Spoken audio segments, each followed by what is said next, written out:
Chers amis, aujourd'hui je vais vous expliquer pourquoi Christelle Sassou Nguesso ne peut pas succéder à son père Sassou. C'est pas parce que sa mère est d'origine zaïroise, c'est-à-dire de la RDC. C'est pas ça le problème. Il ne pourra pas devenir le prochain président du Congo aussi, Christelle Sassou Nguesso. Je vais vous expliquer pourquoi.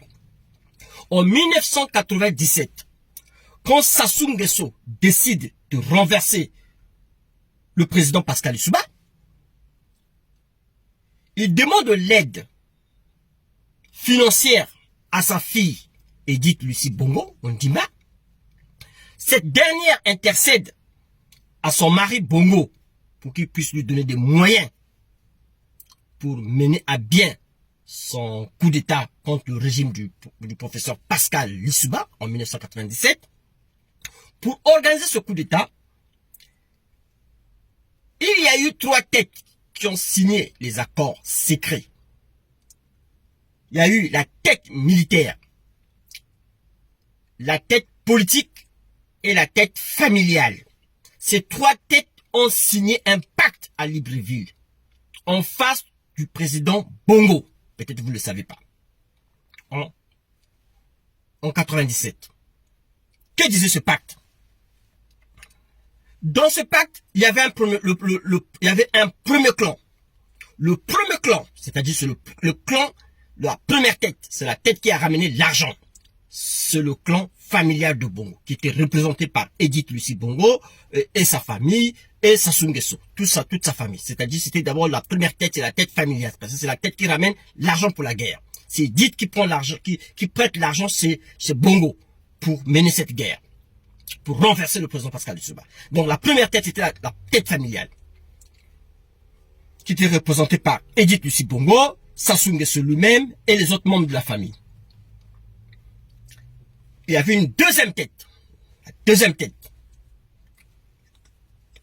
Avec lequel ils ont signé le pacte secret. Devant le président Bongo. La tête politique, qui était représentée par les Mathias Nzo, les Adada, Noumazalaï, Pierre Nzé, les Ngolo, les Kunzu, les Okombi, etc., etc. Tous les membres du Parti congolais du travail que vous connaissez. Tout ça, s'est passé à Libreville. Ils étaient tous logés à l'hôtel intercontinental à Libreville. C'est là aussi ils ont fait le tout premier gouvernement. C'est Mathias Nzo que vous voyez là. C'est lui qui a géré l'argent de la guerre de 1997. C'est à lui qu'on avait remis l'argent de la guerre de 1997. Mathias Nzo que vous voyez là. C'était mon voisin à Libreville. Il habitait au quartier Belleville 2, en face du commissariat. Et dès qu'il avait su que nous, on était ses voisins, il a pris la fuite. En 1997, Mathias Nzo, je connais ta maison, là où tu habitais, là où tu as organisé la guerre de 1997 pour tuer les Congolais. C'est toi qui étais le gestionnaire. Tu habitais à Belleville 2, à Libreville, en face du commissariat. Voilà, quand tu avais vu que le colonel Moutis aussi a habité à côté, face à face, à côté de moi, tu as pris la fuite. Donc Mathias Nzo, tu es un criminel, un vrai criminel. C'est pas seulement Sassou, Mathias Nzo fait partie des gens, des génocidaires qui ont tué les Congolais. Mathias Nzo que vous voyez là. Je connais là où il habitait, à Libreville, quand il a organisé la guerre de 1997. À Belleville 2, en face du commissariat. À Libreville. Voilà. En 97. Donc on était des voisins. On a des preuves. Donc, il y a eu la troisième tête qui a signé aussi le pacte secret pour renverser le président Pascal Lissouba. C'est la tête militaire. La tête militaire qui était gérée par Oba Pierre, Nyade Nyangambwala, les Adoua, le général Mokoki, les Mutandu, le général Mokoko, le Busamatoko. Voilà. Ils ont pris maintenant d'autres, les énergumènes comme les Willy Mansanga, etc., etc., qu'ils ont mis dans le groupe pour aller se battre. Il y avait une tête militaire qui a signé les accords secrets, c'est-à-dire la tête familiale, Edith et Sassou, la tête politique, donc les membres du comité central du parti, du PCT, et la tête militaire qui était représentée par tous ces gens que je vous ai cités, les militaires. Dans ces accords de Libreville, devant Bongo, Bongo père, hein, je dis bien. Dans cet accord, Sassou devait gérer seulement la transition. Dès qu'il finissait de gérer la transition, il devait faire ces 2 mandats. Dès qu'il finissait ces 2 mandats, il devait transférer le pouvoir soit à la 2e tête politique ou à la 3e tête militaire. Parce que c'est eux qui ont combattu et qui ont soutenu le coup d'État. On arrive en 2015, comme c'était écrit dans les accords. Sassou Nguesso, comme il est toujours machiavélique, comme il est toujours criminel, il rejette ces accords secrets, ce pacte secret qu'ils avaient signé à Libreville devant Bongo pour renverser Pascal Lissouba.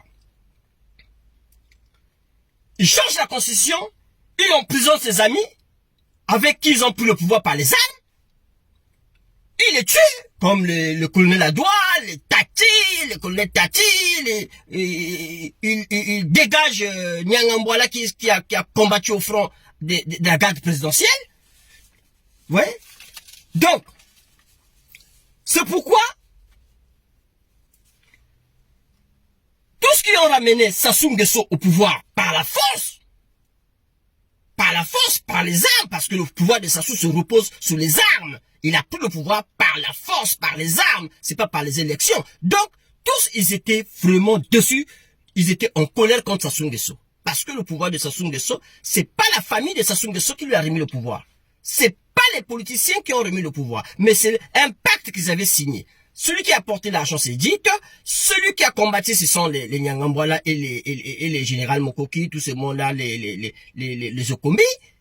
Et il y a eu la partie politique qui a joué son rôle du côté diplomatique. Donc, c'est les 3, ils avaient signé un pacte secret. Donc, dire que, aujourd'hui, je peux vous dire que aujourd'hui, si Sassou Nguesso meurt à 6 heures et que Christelle, son fils Sassou,